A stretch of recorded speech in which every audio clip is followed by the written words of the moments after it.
And 1 minus cos 2x आहे 2 sin square x. तो इथे मला यूज करायचं integration I is equal to 1 upon 1 plus cos 2x ऐवजी मी 2 कॉस स्क्वेअर एक्स लिहितोय. ओके, 2 कॉन्स्टंट आहे तो बाहेर घ्या. आता माझ्याकडे 1 अपॉन कॉस स्क्वेअर एक्स काय आहे सेक स्क्वेअर एक्स. मी तो 1/2 बाहेर घेतला. 1 अपॉन राहिला काय ते 1 upon cos square X dx. 1/2 बाहेर 1 upon cos square X means what sec square X dx. 1/2 integration of sec square X काय आहे tan x प्लस c. आपण इंटिग्रेशन आणि डेरिव्हेटिव्हचे प्रॉब्लेम सॉल्व्ह करतो म्हणजे काय दिलेल्या प्रॉब्लेमला स्टँडर्ड फॉर्म्युलामध्ये कन्वर्ट करायचा आणि तो फॉर्म्युला तिथे युटिलाइज करायचा. एवढंच काम आपल्याला इथे करायचं आहे. ओके, नेक्स्ट आहे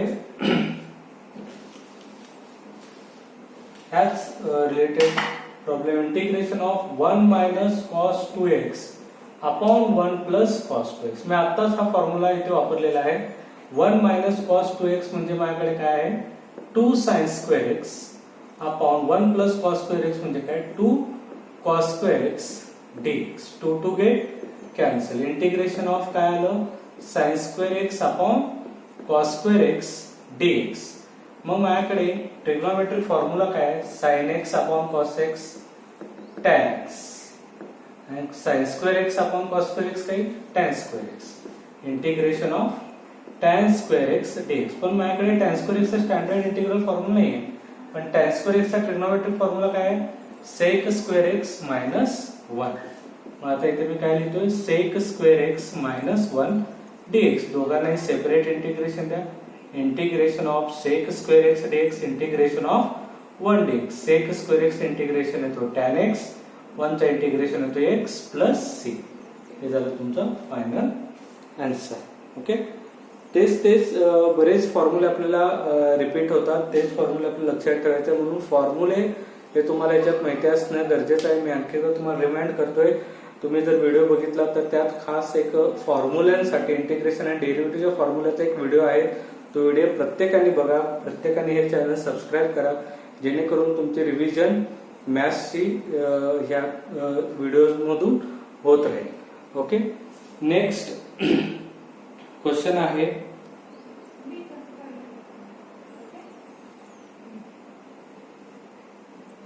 integration of 1 upon 2x plus 5.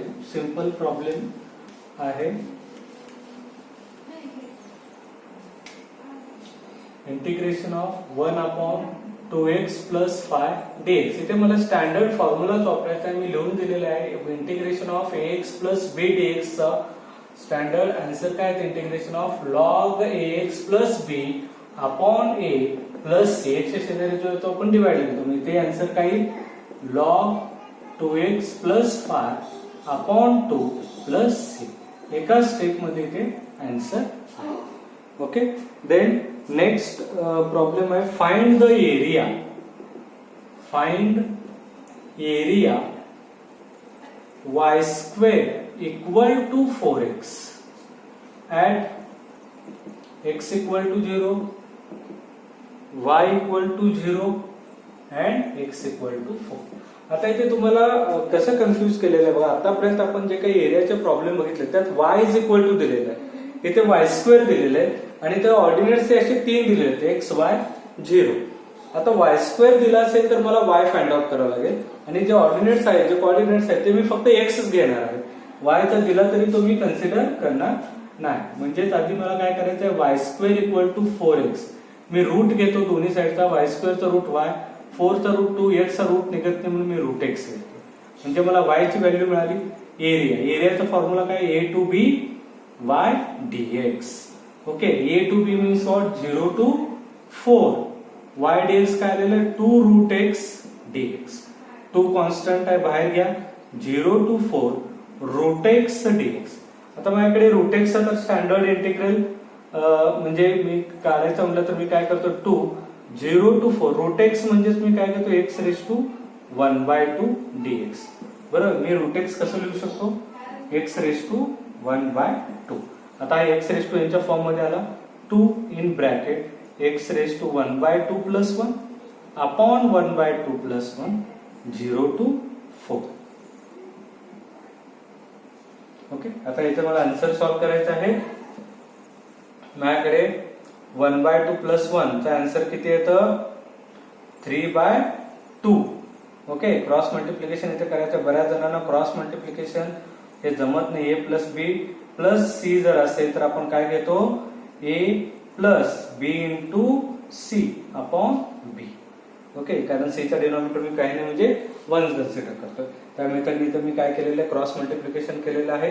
2 × 1 2 + 1 3/2. मग आता इथे काय आलेलं इंटिग्रेशन आहे 2 बाहेर bracket x⁻³ 3/2 upon 3/2 limit 0 to 4. हे कॉन्स्टंट मी बाहेर घेतो. हा 2 डिनॉमिनेटरचा डिनॉमिनेटर आहे तो वर जाईल आणि ह्या 2 ला मल्टिप्लाय 2 × 2 4. हा 3 बाहेर घेतला 4/3 बाहेर आला x⁻³ 3/2 0 to 4. ओके, मग 4/3 पहिल्यांदा अप्पर लिमिट पुट करा 4⁻³ 3/2 मायनस 0⁻³ ओके, 4/3 4 means what 2 चा square raised to 3/2. Okay, minus 0 0 2 get cancel. 2 चा क्यूब किती येतो 4/3 2 कॅन्सल झाला 2 चा क्यूब 8 म्हणजेच किती आलं 32/3. म्हणजे हे झालं तुमचं एरिया किती आला 32/3 स्क्वेअर युनिट. हा झाला तुमचा फायनल आन्सर. पूर्ण प्रॉब्लेम पुन्हा एकदा बघा. इझी आहे. फक्त तुम्हाला √x काय करावं लागेल x⁻² करावं लागेल आणि x⁻ यांचा फॉर्म्युला इंटिग्रेशनचा मी ते वापरलेला आहे. माझ्याकडे integration of x⁻m upon n dx काय आहे x⁻m upon n +1 upon m upon n +1 + c. Okay, तोच फॉर्म्युला मी ते यूज केलेला आहे आणि आन्सर फाइंड आउट केलेला आहे. Next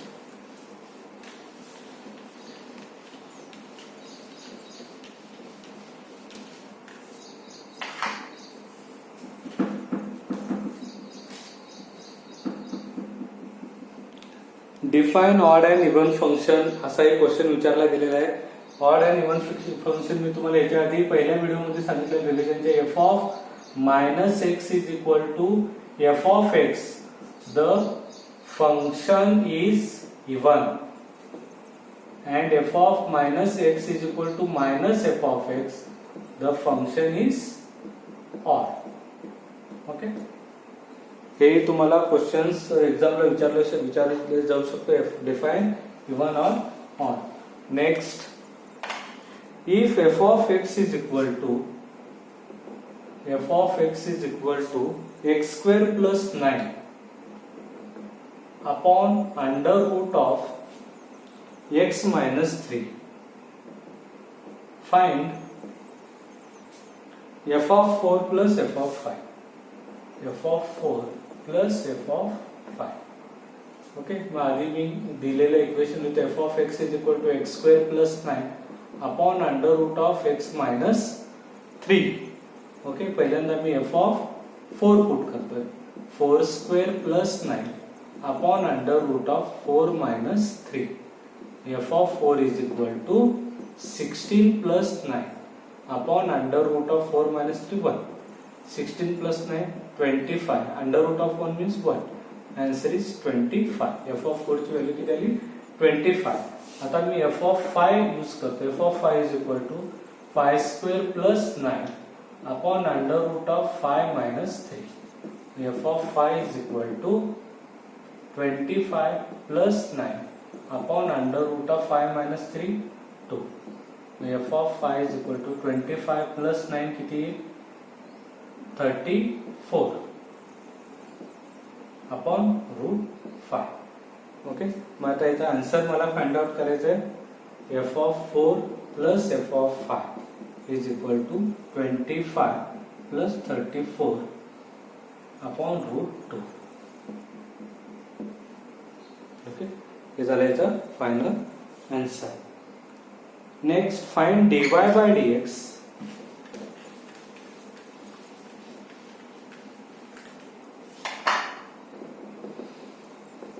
Find dy by dx y is equal to 3a raised to x plus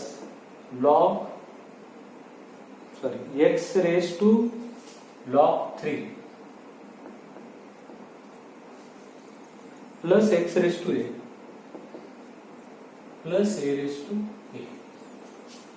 तर आता मला डेरिव्हेटिव्ह फाइंड आउट करायचं आहे. मी दिलेले इक्वेशन लिहितो y is equal to 3a raise to x plus x raise to log 3 plus x raise to a plus a raise to a. Differentiate with respect to x. Derivative of y equal to derivative of 3a raised to x plus derivative of x raised to log 3 plus derivative of x raised to a plus derivative of a raised to a. Okay, आता इथे मला काही standard डेरिव्हेटिव्हचे formula वापरायचे आहे. Derivative of a raised to x काय आहे? a raised to x into log a, where a is a constant. Okay, इथे 3a हा कॉन्स्टंट आलेला आहे. Derivative of x raised to n काय आहे? n x raised to n minus 1. ते x raised to n काय आलेलं आहे? log 3 आलेला आहे. Derivative of x raised to n, इथे x raised to n चाच फॉर्म्युला वापरायचा आहे. x raised to a हे कॉन्स्टंट आहे आणि डेरिव्हेटिव्ह ऑफ कॉन्स्टंट काय आहे? 0. ओके, ज्यामध्ये x नाही आहे तो काय झाला? कॉन्स्टंट, आणि त्याचा डेरिव्हेटिव्ह 0 येतो. dy by dx is equal to 3a raised to x means काय येईल? 3a raised to x into log 3a plus log 3 x raised to log 3 minus 1. Okay, plus x raised to a चं काय येईल? a x raised to a minus 1 plus a raised to a चा 0. Okay, हे झालं तुमचं final answer. Final answer काय आलं? dy by dx 3a raised to x into log 3a plus log 3 into x raised to log 3 minus 1 plus a x raised to a minus 1. हे झालं तुमचं final answer. Okay, next problem आहे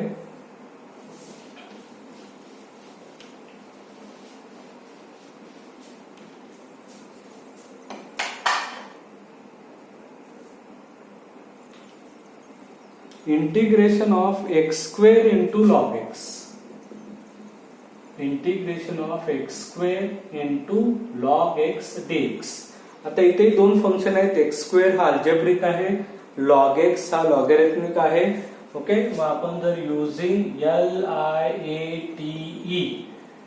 x square काय algebraic आहे, third नंबरला log x हा first log आहे.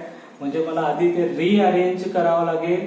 आधी log x into x square dx हा u इंटू v रूल काय माझ्याकडे u integration of v dx minus integration bracket integration of v dx into derivative of u bracket complete dx.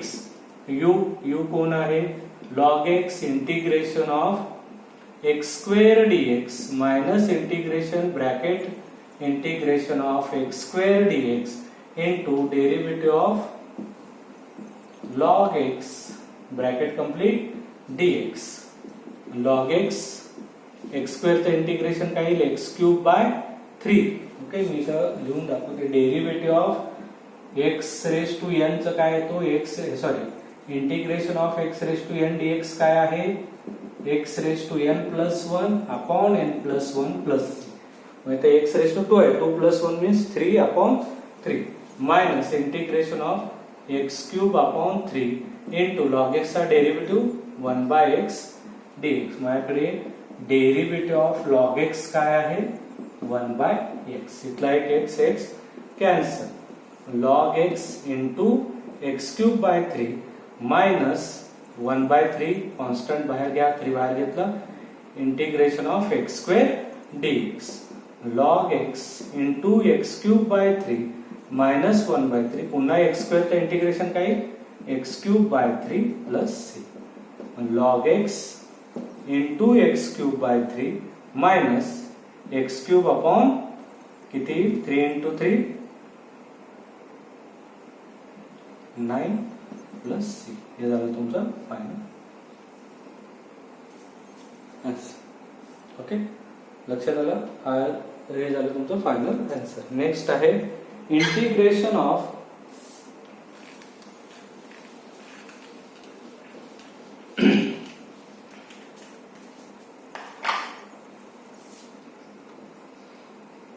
dx upon x square plus 4x plus 5, x square plus 4x plus 5. आता इथे मला एक property वापरायची आहे, त्याला आपण third term म्हणतो. Derivative of dx upon ax square plus bx plus c algebraic equation आला तर इथे मला थर्ड टर्म वापरायचं आहे. Third term is what, 1/2 into coefficient of x bracket square. Okay, आणि तो तिथे पुट करून तुम्हाला आन्सर फाइंड आउट करायचा आहे. आता इथे कसं यूज करायचं आहे बघा, मी सांगतोय. पुन्हा इथे मला काय करायचं आहे, तो आलेला थर्ड टर्म जो आहे तो मला कसा पुट करायचा आहे बघा, ax square plus bx plus third term plus c minus third term. म्हणजे जो काही थर्ड टर्म आहे ह्याच्या लेफ्ट साइडला तो आलेला थर्ड टर्म इथं जो येतोय तो इकडे मी लेफ्ट साइडला ऍड करतोय आणि राईट साइडला सबट्रॅक्ट करतोय. आता इथे कसं यूज करायचं आहे बघा, थर्ड टर्म मला वापरायचं आहे. थर्ड टर्म दिलेल्या प्रॉब्लेमचा 1/2 कोएफिशिएंट ऑफ x कोण आहे, 4 ब्रॅकेट स्क्वेअर किती 2 स्क्वेअर मीन्स 4. थर्ड टर्म काय आला 4. आता गिवन इंटिग्रेशन काय आहे, dx upon x square plus 4x. आता हा जो थर्ड पार्ट आहे तो 5 त्याच्या लेफ्ट साइडला, म्हणजे तिथे काही प्लस 4 प्लस 5 मायनस 4. म्हणजे ह्या 5 च्या लेफ्ट साइडला मी थर्ड टर्म आलेलं थर्ड टर्म ऍड केलेलं आहे, राईट साइडला काय केलेलं आहे, सबट्रॅक्ट केलेलं. म्हणजे पहिले जे 3 आहे त्याला अंडरलाईन करा, ह्या 2 ला अंडरलाईन करा. dx अपॉन आता एक्स स्क्वेअरचा रूट काय x, त्याच्या पुढे जो कोण आहे साइन तो घ्यायचा आहे प्लस. ओके, ह्या 4x ला बघू ना, 4 चा रूट काय 2 bracket square plus 5 minus 4 1. Okay, हे आपल्याला प्रॉपर्टी म्हणजे तिथे तुमच्या इंटिग्रेशन कोणत्या स्टँडर्ड फॉर्म्युलामध्ये कन्वर्ट होईल, integration of x square plus a square और integration of dx upon x square minus a square. ह्याचे स्टँडर्ड फॉर्म्युले माझ्याकडे अवेलेबल आहेत. फक्त हे कसं घेतलं बघा, एक्स स्क्वेअरचा रूट घ्यायचा. ओके, तुम्ही जर x प्लस 2 चं एक्सपान्शन केलं तर पुन्हा हाच अल्जेब्रिक इक्वेशन. ओके, फक्त हे घेताना तुम्हाला ही एक ट्रिक्स यूज करायची आहे. एक्स स्क्वेअरचा रूट x आहे, त्याच्या पुढचा जो काय साइन असेल प्लस असेल मायनस असेल तो घेतलेला आहे. तुम्ही ह्या 4x ला बघायचं नाही. त्यानंतर जो इथं थर्ड आहे त्याचा रूट घ्या 2 ब्रॅकेटचा स्क्वेअर करा प्लस 1. आता x प्लस 2 चा square dx upon x plus 2 bracket square plus 1 means मी 1 चा स्क्वेअर घेतोय. आता हा या स्टँडर्ड फॉर्म्युला सारखा दिसतोय.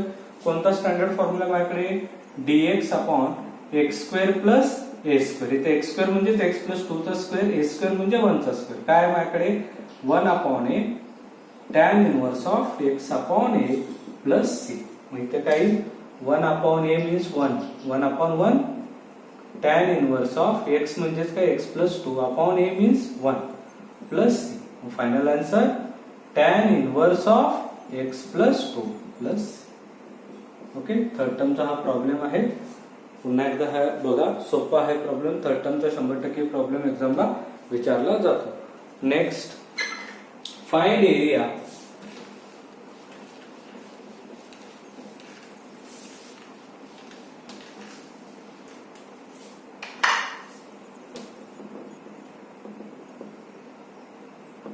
find area y is equal to sin x at x equal to 0, x equal to pi by 2. तो माझ्याकडे एरियाचा फॉर्म्युला काय आहे, area is equal to a to b y dx. Okay, 0 to pi by 2. y means what, sin x dx. Okay, माझ्याकडे sin x integration काय आहे तो minus cos x 0 to pi by 2. Okay, मग आता मला minus sign बाहेर घ्यायचं, राहिलं काय cos x 0 to pi by 2 minus cos pi by 2 minus cos 0. Okay, ह्याची व्हॅल्यू तुम्ही पुट करू शकता अँड आन्सर फाइंड आउट करू शकता. कॉस पाय बाय 2 म्हणजे काय येणार आहे? कॉस पायची व्हॅल्यू काय असते? पाय इज इक्वल टू 180 म्हणजे पाय बाय 2 मीन्स 90. ओके, तुम्ही कॉस 90 कॅल्क्युलेटर घेऊ शकता. तो आन्सर तिथे पुट करा. कॉस 0 किती येतं? कॉस 0 1 येतं. ती व्हॅल्यू पुट करा आणि तुम्ही आन्सर इथे पुट करून फायनल आन्सर फाइंड आउट करू शकता. हा एरिया आहे, एरिया आहे. तो आलेला आन्सर तुम्ही स्क्वेअर युनिट मध्ये लिहू शकता. समजलं? तर असेच आपण प्रॉब्लेम बघितलेले आहेत क्वेश्चन 1चे. बरेच क्वेश्चन 1चे आपले आता प्रॉब्लेम करतात. आणखी बरेच प्रॉब्लेम आहेत, त्यातून तुमची रिव्हिजन होत राहील. प्रत्येक वेळी तुम्ही हे प्रॉब्लेम बघत चला, सॉल्व्ह करा, व्हिडिओज बघत चला, सबस्क्राईब करा, फॉर्म्युलेचे व्हिडिओ कंटिन्यू बघत चला. त्यातून तुम्हाला फॉर्म्युले लक्षात यायला चालू. ओके, ह्यात काही क्युरीज असेल तर तुम्ही मला व्हॉट्सअप करू शकता. काही क्युरीज असेल तर तुम्ही मला विचारा. थँक्यू.